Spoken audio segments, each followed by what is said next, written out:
Welcome to The Pause. Today, we are doing a deep dive into a very short, very potent text titled The Architecture of Becoming. And we are using it to unpack that heavy, sinking feeling that so many of us carry around. That low-level hum of anxiety telling you that you are fundamentally behind schedule. Yeah, that hum. The one that tells you time is running out and you are just lagging in every conceivable way. Our mission today is to deconstruct that exact anxiety and look at the reality of quiet growth. Right, because that feeling of lateness is so pervasive. Yeah. And this text tackles it head on right out of the gate. It really does. I mean, the very first line of the source material just hits you. It says, you think you're behind. Which stops you cold. Totally. Yeah. Because my immediate reaction reading that was, well, I don't just think I'm behind, I am behind. You feel like you have the data to prove it. Exactly. I look Right. at where I am and I look at, people buying houses or hitting career milestones, and it seems like an objective fact. I am late. But then the text immediately pivots. Mm. It asks the counter question. But compared to who? Which is such an irritating question. Because your brain instantly screams, well, everyone. Right. Literally everyone is who I am comparing myself to. But let's look at that through the lens of Leon Festinger's social comparison theory. This goes back to the 1950s. Basically, we have this innate psychological drive to evaluate ourselves, right? Yeah, we have to know where we stand in the pack. Exactly. And the only way to do that is by looking at others. But there is a massive glitch in how we do this today. Historically, you'd compare yourself to your immediate reference group, maybe the 100 or so people in your physical community. A manageable number of people. Right, but now you have a globalized view. You aren't comparing yourself to a specific real-life rival. You are comparing yourself to a phantom. A phantom. Okay, wait, break that down for me. Well, think about it. When you get that sinking feeling of being behind, are you picturing one single specific human being who is beating you at absolutely everything? No, it's more like a composite. I compare my career to a colleague who got promoted early, and then my fitness to some trainer I follow online. And your relationship status to someone else and your vacations to an influencer? Yeah, I'm taking the absolute peak performance of 50 different people and stitching them together into this monster. A Frankenstein's monster of success. Yeah. And then you measure your average Tuesday against it. That is a statistical impossibility. Wow. You are taking your behind-the-scenes reality with all the mess and doubt and comparing it to a curated highlight reel. So the who in compared to who doesn't even exist. I am losing a race to a person I entirely made up. Precisely. It's a structural fallacy. If the competitor is imaginary, the race isn't real. And if the race isn't real, you cannot actually be behind. You are simply just where you are. Okay, intellectually, I hear that. I agree with it. But shaking that feeling is tough because we live in a culture obsessed with visible metrics. By 30, do this. By 40, achieve that. It's all about additive success, the visible resume. Right. So if you strip away all that external comparison, what is left to measure your progress by? And that is exactly where the text takes us next. It shifts you from that external rat race to your internal timeline. The second line says, you survive things you once thought would break you. Which is heavy. It moves completely away from the visible resume to what we could call the invisible resume. That's a perfect phrase for it. Yeah. The invisible resume, because we are so conditioned to only value acquisition. What did you buy? What did you win? But the text is pointing at survival, which honestly, I sometimes struggle with. How so? It can feel a little bit like, I don't know, a participation trophy, like congratulations, you didn't die.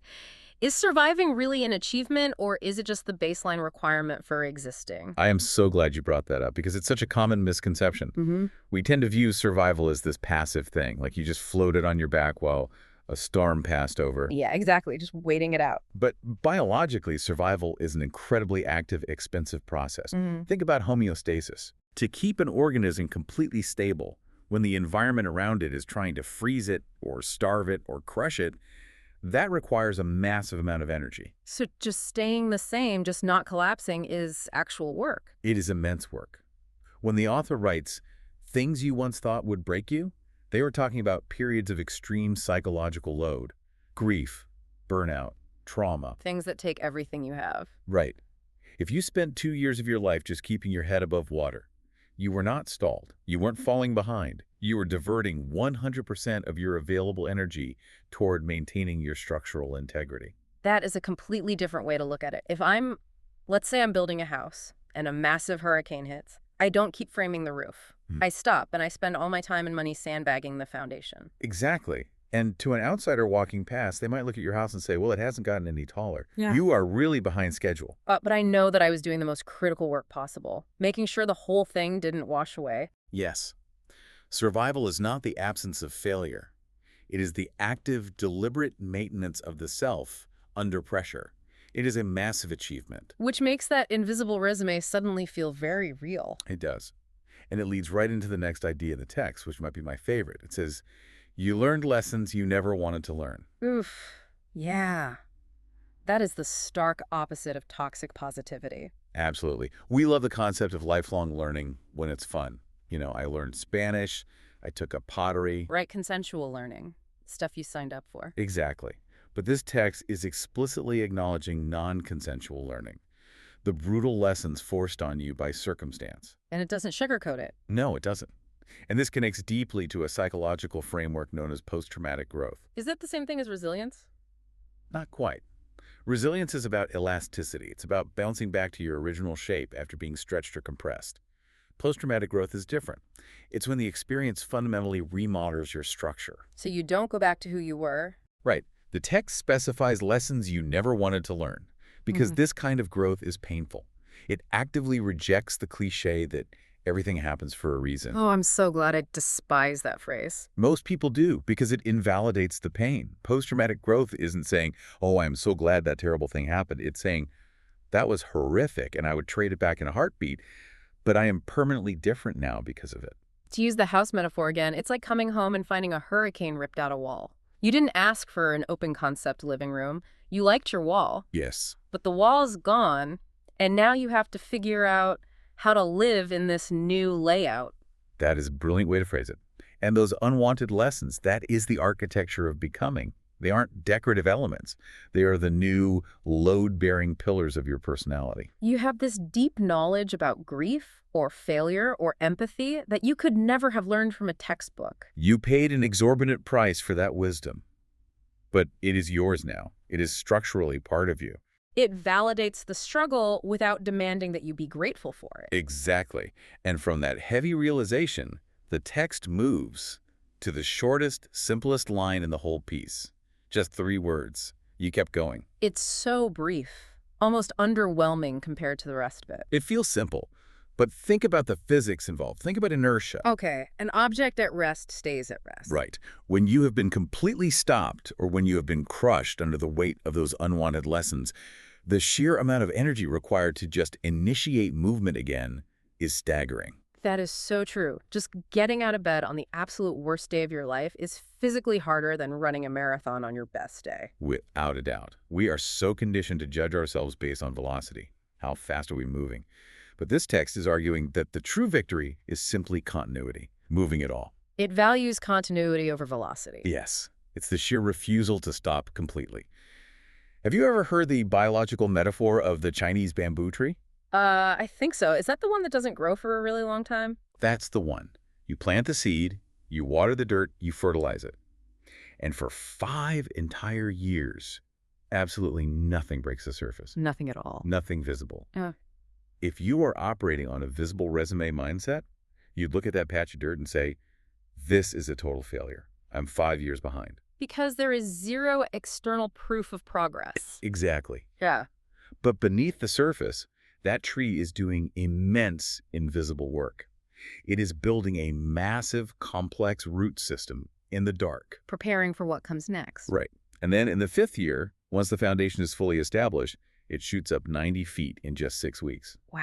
90 feet. Now, the question is, did that tree grow 90 feet in 6 weeks, or did it grow 90 feet in 5 years? It definitely grew over the 5 years. The vertical growth was just the final visible phase of all that quiet momentum. Exactly. You kept going. You were watering the dirt. You were building your root system in the dark. Yeah. Just because you didn't have any foliage to post online doesn't mean you weren't growing. I really love that.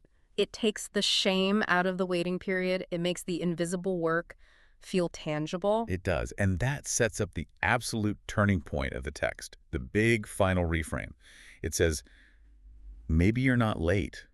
Maybe you're evolving. That feels like the core thesis right there, the shift from late to evolving. It changes everything because it swaps out a mechanical metaphor for a biological one. Break that down for me. What is the fundamental difference there? Well, the concept of being late requires a fixed linear schedule. It's what the ancient Greeks called chronos, clock time, mechanical time. Like a train schedule. 1 p.m. comes after 12 p.m. Exactly. If the train leaves at 1 and you arrive at 1:05, you are definitively late. You missed it. And we map that directly onto our lives. I missed the get married by 30 train. I missed the start a business train. We treat our lives like mechanical schedules.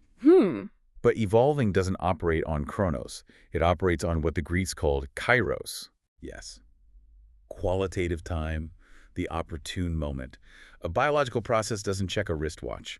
A caterpillar doesn't say, oh no, it's Tuesday at noon, I better become a butterfly right now. Right. It happens when the internal conditions are right. Exactly. Evolution is a reaction to environment and readiness.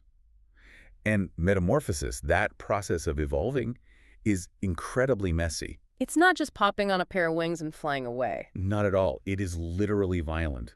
Inside a chrysalis, a caterpillar basically dissolves into genetic soup before it reassembles into something new. So it completely loses its original form. Completely. Now, if you cracked open that chrysalis halfway through the process and judged it by external metrics, you would say, well, this is a disaster. This thing is dead. It's just soup. It is way behind schedule. Right. But it isn't behind.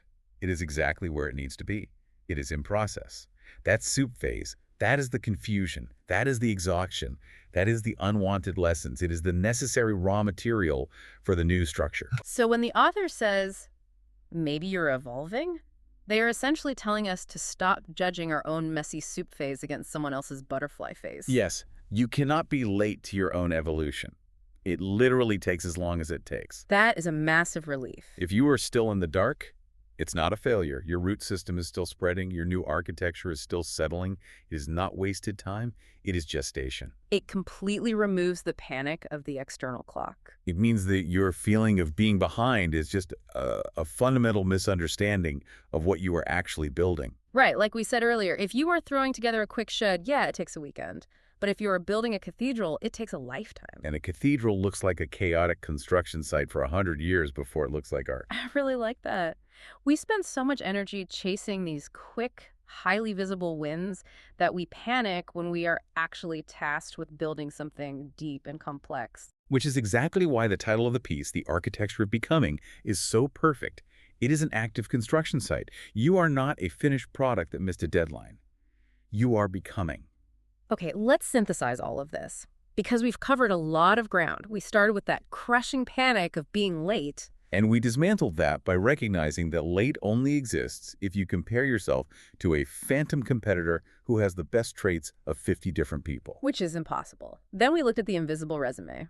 The fact that surviving things that try to break you is not passive. It is a massive, energy-intensive achievement. We acknowledged the unwanted wisdom, the structural renovations to your personality that you didn't ask for, but that make you who you are now. We valued continuity over velocity, just watering the dirt.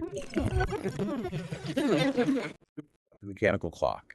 We traded chronos for kairos. We realized that you aren't running a race.